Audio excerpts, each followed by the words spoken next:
So guys, tech യാത്രികൻ എന്ന YouTube ചാനലിലേക്ക് എല്ലാവർക്കും സ്വാഗതം. അപ്പോൾ ഇന്നത്തെ വീഡിയോ എന്ന് പറയുന്നത് ഒരു ബിഗിനർ റൈഡിങ് സെറ്റപ്പാണ്. അപ്പോൾ എല്ലാവരും വീഡിയോ മുഴുവനായിട്ട് കാണുക, പിന്നെ ചാനലൊന്ന് സബ്സ്ക്രൈബ് ചെയ്യുക. അപ്പോൾ നേരെ വീഡിയോയിലേക്ക് കടക്കാം. ഒരു ബൈക്കേഴ്സ് ആദ്യമായിട്ട് നോക്കേണ്ടത് സേഫ്റ്റിയാണ്. സേഫ്റ്റിയിലേക്ക് വരുമ്പോൾ റൈഡിങ് ഗിയർ യൂസ് ചെയ്യുക, അതായത് ഹെൽമെറ്റ്, ഗ്ലൗസ്, ഷൂസ്. ആദ്യം തന്നെ ഹെൽമെറ്റിൻ്റെ കാര്യം വരുമ്പോൾ നമ്മൾ മാക്സിമം ഫുൾ ഫേസ് ആയിട്ടുള്ള ഹെൽമെറ്റ് യൂസ് ആക്കുക. ഹാഫ് ഹെൽമെറ്റ് മാക്സിമം ഒഴിവാക്കുക. ഞാൻ യൂസ് ആക്കുന്നത് വെഗയുടെ ഹെൽമെറ്റാണ്. അത്യാവശ്യം നല്ലൊരു ക്വാളിറ്റി ഉണ്ട് ആ ഹെൽമെറ്റിന്. ഏകദേശം 900 രൂപയാണ് ഞാൻ ആ ഹെൽമെറ്റിന് സ്പെൻഡ് ചെയ്തത്. അങ്ങനെ സ്റ്റഡ്സ്, സ്ട്രീൽ ബേർഡ്, TVS റേസിങ് അങ്ങനെയുള്ള പല ബ്രാൻഡുകളും മാർക്കറ്റിൽ ഹെൽമെറ്റ് അവൈലബിൾ ആണ്. ഹെൽമെറ്റ് വാങ്ങുമ്പോൾ മെയിനായിട്ട് നോക്കേണ്ടത് ISI മാർക്കാണ്. ഇപ്പോൾ ഏകദേശം എല്ലാ ഹെൽമെറ്റിലും ISI മാർക്ക് വരുന്നുണ്ട്. പിന്നെ ഒരുപാട് ലൂസുള്ള ഹെൽമെറ്റ് യൂസ് ആകാതിരിക്കുക. പിന്നെ കറക്റ്റ് നമ്മുടെ ഫിറ്റായിട്ടുള്ള ഹെൽമെറ്റ് യൂസ് ആക്കുക. പിന്നെ റോഡ് സൈഡിൽ നിന്ന് കിട്ടുന്ന ചീപ്പായിട്ടുള്ള ഹെൽമെറ്റൊക്കെ മാക്സിമം ഒഴിവാക്കാൻ ശ്രമിക്കുക. രണ്ടാമതായിട്ട് നമ്മൾ നോക്കുന്നത് ഗ്ലൗസ് ഏകദേശം 300 രൂപ മുതൽ നമുക്ക് മാർക്കറ്റിൽ അവൈലബിൾ ആണ്. ഗ്ലൗസ് യൂസ് ആക്കുന്നത് വഴി റോഡ് ക്രാഷിലൂടെ വരുന്ന ഇമ്പാക്ട്സൊക്കെ ഒരു പരിധിവരെ നമുക്ക് തടയാൻ പറ്റും. പിന്നെ കൈകൾക്ക് നല്ല ഗ്രിപ്പ് കിട്ടും ബ്രേക്കും ത്രോട്ടിലൊക്കെ കൊടുക്കാൻ.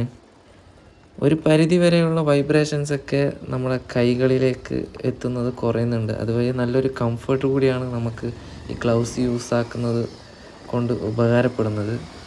മഴയിൽ നിന്നും ചൂടിൽ നിന്നും പിന്നെ തണുപ്പിൽ നിന്നൊക്കെ നമ്മളെ കൈകളെ സംരക്ഷിക്കാൻ ഈ ഗ്ലൗസ് സഹായിക്കുന്നതായിരിക്കും. പിന്നെ ബൈക്ക് റൈഡിങ് തുടങ്ങുന്നതിന് മുമ്പ് നമ്മൾ ബൈക്കൊക്കെ ഒന്ന് ചെക്ക് ചെയ്യുക, അതായത് ബ്രേക്കിംഗ് ഒക്കെ വർക്കിംഗ് ആണോ, പിന്നെ ടയർ പ്രഷർ, മിററൊക്കെ ഒന്ന് പൊസിഷൻ അഡ്ജസ്റ്റ് ചെയ്യുക, പിന്നെ ഫ്യൂൽ ഉണ്ടോ ഒക്കെ നോക്കുക. ഇങ്ങനെയുള്ള കാര്യങ്ങൾ, ഈ ചെറിയ കാര്യങ്ങളൊക്കെ നമ്മുടെ ആക്സിഡൻസൊക്കെ മാക്സിമം ഒഴിവാക്കാൻ സഹായിക്കുന്നതായിരിക്കും. പിന്നെ ബിഗിനർ റൈഡർ ആണെങ്കിൽ കൺട്രോൾസൊക്കെ ക്ലിയർ ആയിരിക്കണം.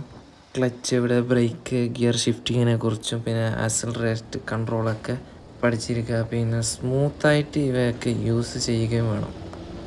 അടുത്തതായിട്ട് നമ്മൾ നോക്കുന്നത് റൈഡിങ് പോസ്ചറാണ്. അതായത് നമ്മൾ സ്ട്രെയിറ്റ് ആയിട്ട് ഇരിക്കുക, പിന്നെ ഹാൻഡിൽ ബാർ ഒരുപാട് ടൈറ്റ് ആവാത്ത പിടിക്കാതിരിക്കുക, പിന്നെ റിലാക്സ്ഡ് ആയിട്ട് റൈഡ് ചെയ്യുക. ഇതൊക്കെ നമുക്ക് ലോങ് റൈഡിൽ നല്ല കംഫർട്ട് നൽകുന്നതായിരിക്കും. പിന്നെ ആദ്യം തന്നെ നമ്മൾ ഒരുപാട് ട്രാഫിക്കുള്ള റോഡിലൂടെ വണ്ടി എടുക്കാതിരിക്കുക, അതായത് കാലി റോഡിലൂടെ റൈഡ് ചെയ്ത് പഠിക്കുക. ട്രാഫിക്കിലൊക്കെ പോയിട്ട് ആദ്യം തന്നെ പെടാതിരിക്കുക. പിന്നെ ഒരുപാട് സ്പീഡൊന്നും എടുക്കാതിരിക്കുക. പിന്നെ കോർണറിങ് ഒക്കെ ശ്രദ്ധിച്ചെടുക്കുക. അപ്പോൾ ബിഗിനർ ആയതുകൊണ്ട് കയ്യിൽ നിന്ന് വണ്ടി പോകാനൊക്കെ ചാൻസ് ഉണ്ട്. പിന്നെ മൊബൈൽ യൂസ് ചെയ്തുകൊണ്ട് ഓടിക്കാതിരിക്കുക. പിന്നെ ഇൻഡിക്കേറ്റർ യൂസ് ചെയ്യുക. ഇതൊക്കെ ശ്രദ്ധിച്ച് ഓടിക്കുക. ഇതുവഴി നമുക്ക് മാക്സിമം ആക്സിഡൻസൊക്കെ ഒഴിവാക്കാൻ സാധിക്കും. അപ്പോൾ ഇത്രയൊക്കെയാണ് നമ്മൾ മെയിനായിട്ട് ശ്രദ്ധിക്കേണ്ട കുറച്ച് കാര്യങ്ങൾ. അപ്പോൾ പുതിയൊരു വീഡിയോ ആയി കാണുന്നത് വരേക്കും ബൈ. പിന്നെ ചാനലൊക്കെ ഒന്ന് സബ്സ്ക്രൈബ് ചെയ്യുക, സപ്പോർട്ട് ചെയ്യുക.